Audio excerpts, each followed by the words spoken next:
So yeah, it fell and paused, and I didn't realize that it had done that. So I've been talking for about 10 minutes, and you haven't been hearing any of it.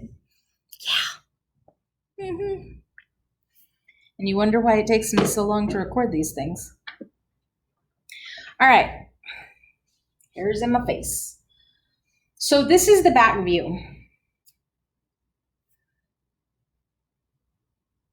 Again, hairs in my face. Sorry. If you look, you can see that there are 3 branches coming off of this aorta. This is the brachiocephalic trunk that actually splits into a common carotid and a subclavian on the right side, but it comes out of that right side as one branch and then splits. And you'll see that when we get to the arteries and the veins. However, on the left side, you've got the common carotid, the left common carotid, and the left subclavian arteries. Now, notice that most of this is in yellow, right? This is all stuff that you've seen before, hasn't changed. So what do I mean? Well, if you're looking at this from this angle, you can see the right atrium, right? So if I change it to this angle, you can still see the right atrium. Still see the right atrium. You're still seeing the right atrium. So the stuff that's in yellow is still the same stuff that we've been talking about. It's just a different angle. Now, the new terms that you do have on this figure, since we're looking at the back of the heart and we're not looking at the front of the heart, okay? From the back, you've got, where are you? The middle cardiac vein, which is here, okay? And from the back, you've got the interventricular artery, the posterior interventricular artery, which again, it's right in the middle of the 2 ventricles. And they sit inside of that indention, the sulcus, the posterior interventricular sulcus, because it's on the back of the heart. Now, as well as that, coming in behind my inferior vena cava is the small cardiac vein, okay? So you've got that small cardiac vein there as well. But again, as for the rest that's in yellow, you've already seen it just from a different view. Now, the only difference here, because you've seen it before, is here are those veins coming into my superior vena cava from the back side. So you've got the right brachiocephalic and the left brachiocephalic veins, and then coming into that right brachiocephalic, we've got the right internal jugular and the right subclavian vein. Now, we've just cut the heart in half so that you can see inside. Again, looking at the yellow, it's all stuff you've seen. This isn't new. The new stuff is going to be the stuff that you're looking at internally, okay? So here's my right atrium from the inside. You can actually see the entrance of my superior vena cava. You can see the entrance from my inferior vena cava. Here is that entrance from the coronary sinus, the one that drains the heart tissue. Going from my right atrium down into my right ventricle, here is the tricuspid valve that we were just talking about. Now, if I open the ventricles on this heart model,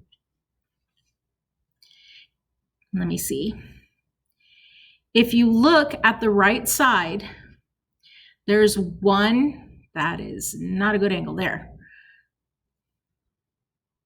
There's 1, 2, 3 sets of cusps, okay? There are 3 sets of these little anchors. This is why it's the tricuspid valve, okay? Because I've got set 1 up here, set 2 down there, set 3 right here. So tricuspid, because it's got 3 sets of these cusps, okay? All right. So we've got the tricuspid valve coming down into my right ventricle.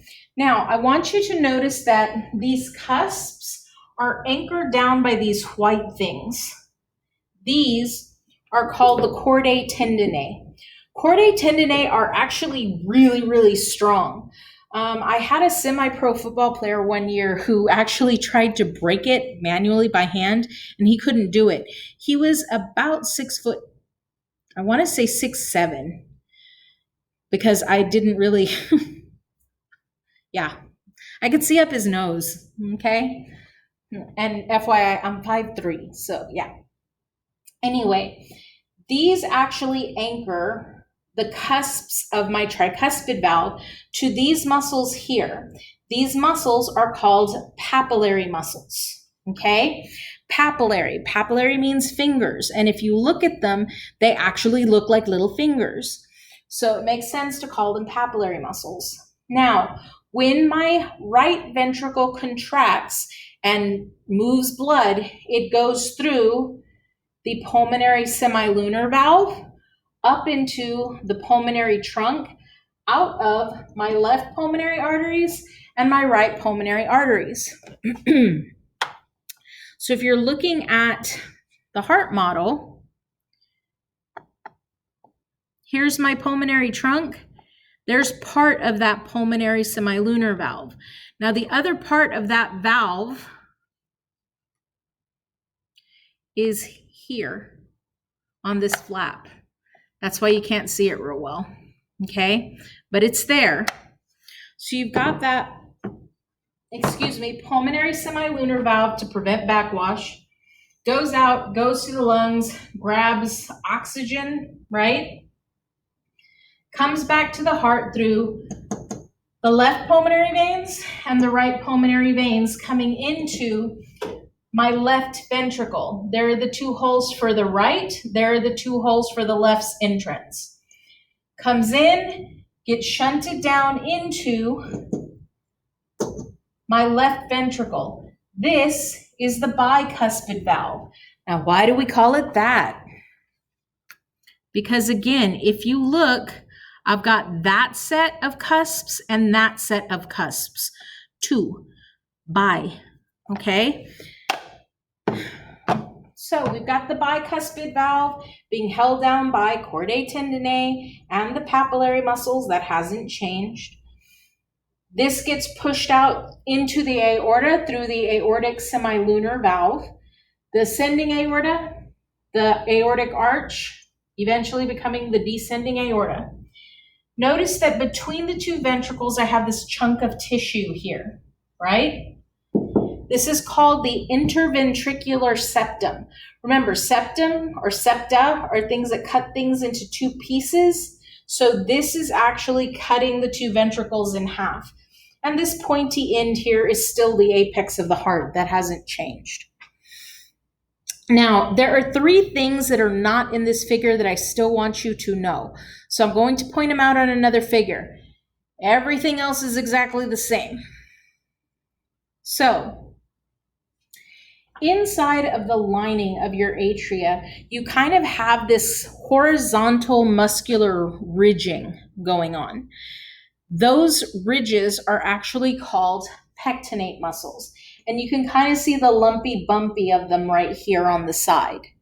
And you can see them in here too. Now, something else, and this is actually when you're in the womb between the two atria. This fossa ovalis. The fossa ovalis happens because when you're in your mother's womb, you don't breathe. If you did, you'd drown because you're in amniotic fluid. So, since you don't need to breathe, there's no reason to send the blood to the lungs. So my right ventricle really doesn't need to work at that moment. So you have a hole that exists between your right atrium and your left atrium, and the blood gets shunted over, and then your left ventricle just pumps it out to the body. Now, in a perfect world with unicorns and dragons,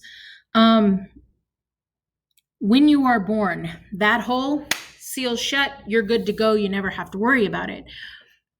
But most of the time, we actually have a heart murmur when we're born, and most doctors kind of just go, it's okay, it'll go away on its own. And the main reason why is because it usually does. Eventually, it just becomes kind of a scar, like something that's sealed over, because that's what it actually is. When we're born and we start breathing on our own, technically, that thing should seal up and just become the fossa ovalis, which is that scar that's left behind. Now, inside of our ventricles, we have these really big, thick, irregular muscular ridges inside. You can see them all over the place here. These are called the trabeculae carnae. I also want you to know those, okay? So these are the three terms I'm asking you to know from this particular figure. Now, ghost heart. Okay, this is primarily focusing in on the vessels that are actually in your heart, okay? And feeding your heart tissues. So again, a lot of them you've already seen. You already know about the posterior interventricular artery. You already know about the anterior interventricular artery. You already know the left atrium, the right atrium. So when we're talking about the cardiac cycle, I said that as the aortic arch, or as the aorta comes out, it automatically splits. It immediately splits into the right and left coronary arteries. The right coronary artery is pretty easy to see, even on the model. The left is a bit more difficult because it's actually buried underneath the pulmonary trunk. You can see it here really well and really clear. But on an actual heart, it's hard to see unless you yank this away so that you can see it. You can also see that this splits into my anterior interventricular artery and then starts coming around the side of my heart. That's when it becomes the circumflex artery, because it's going around the circumference of the heart. As well, there's kind of this little artery here called the left marginal artery that is going to help feed the tissues in the left side of the heart. Going toward the right, we've got that right coronary artery, and there's a branch that comes off, not in the center, but more on the margin of the heart, the right margin. This is the right marginal artery. And again, it's used to feed the heart tissue on that right side of your heart. Now, looking at the veins. Veins of the heart. Again, you've got things here that you've already seen, but looking at and remembering that the veins are draining the heart, right? There is that middle cardiac vein coming into this space, and then all of these, every single one of them come into this space. This is that coronary sinus I told you drained the heart tissue. So the coronary sinus comes in and drains into this right atrium. This is a really, really good visual of that. There's a small cardiac vein on the right side of the heart that helps to drain that tissue.